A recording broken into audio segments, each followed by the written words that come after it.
Kevin Sidebottom here, speaker, author, and trainer.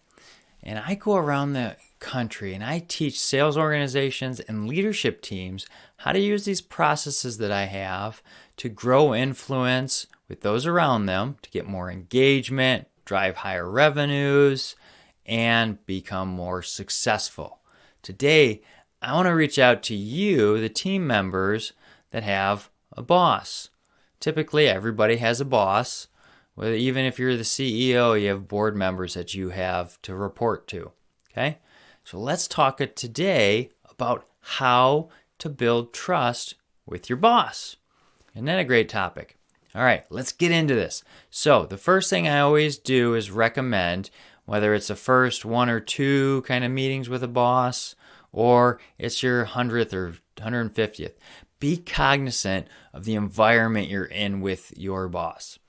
Now, if you're out in an open area that's busy and loud, it's hard to build trust because, well, let's face it, there's so much stuff going around, people's attention is moved around, and you don't have that one-on-one connection. So make sure that when you're meeting with people, make sure you meet in a good environment that's warm and inviting and quiet so you guys can have a great conversation. If it's on the phone, don't be distracted by emails. You can do video conference calls these days. Anything you can do to slow the people down so there's not stuff just darting people around, and slow everything down. The other thing I recommend is the different colors you wear, the textures that you wear, the perfumes you wear. You got to be focused on what's going on with those because those can actually affect people. If you're ever walking into a department store, you know that in different department areas, they actually have different scents and different sounds being pumped into those areas because they've done studies on what makes people stay longer and buy more.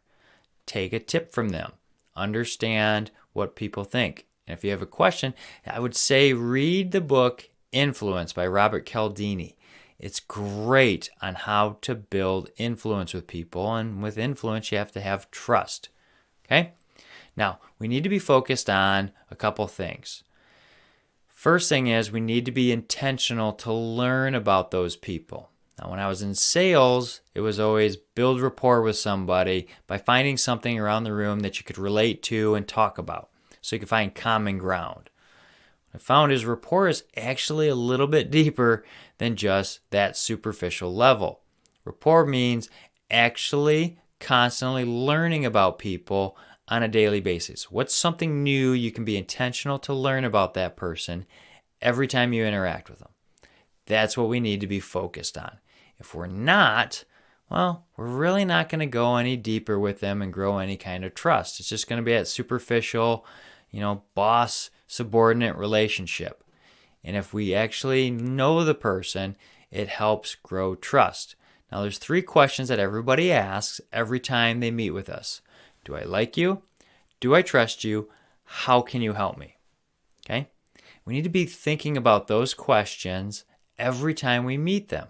Am I likable? Am I wearing just that big face that just tells people to run and hide? Or am I warm and inviting and smiling? What are we doing? What color clothes? Like I said, what scents? Everything goes into that likability. And we need to be focused on that. Now, that whole trust question comes right up. Now, typically everybody asks these questions in 7 seconds when they first meet with us. Just how humans have evolved over time to know how to protect themselves.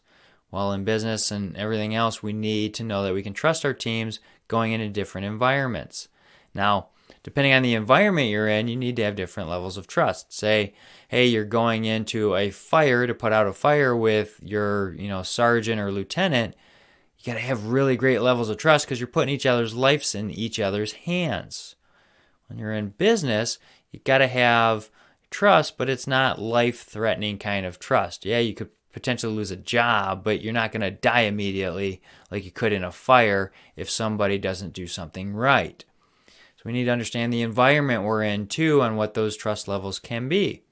But we need to understand people and be always cognizant to focus here and focus here on those people. Because if we're not, Well, we're just selfish and we're just trying to go out there for our own gain, and people will understand that.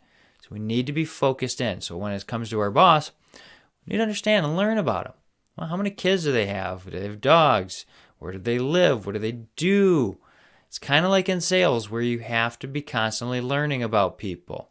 Now, I teach in Trustworthy and some of my sales trainings how to go about focusing in on that when every interaction you have, and it's the house analogy as you're walking up to it and what to be thinking about. So that way when you're doing it, it becomes a routine in the back of your mind, like a habit and a behavior that you're constantly learning about people. It's how you kind of program yourself. But the key thing is we need to be intentional and learn about them. Not just to get a task done, but to be intentional because we care. Okay? So let's focus in on how we can learn about those people to build trust. And hey, if you've been around them for a long time, maybe it's reading a book together. And I've given tips and tricks in other videos on how to break down the book cycle, how you can read about 12 books a year easily, and find something that you guys can relate to, whether it's going golfing or talking about golf or some kind of experience. But getting around those people and investing in them is the key to building trust. All right? We'll see you next time.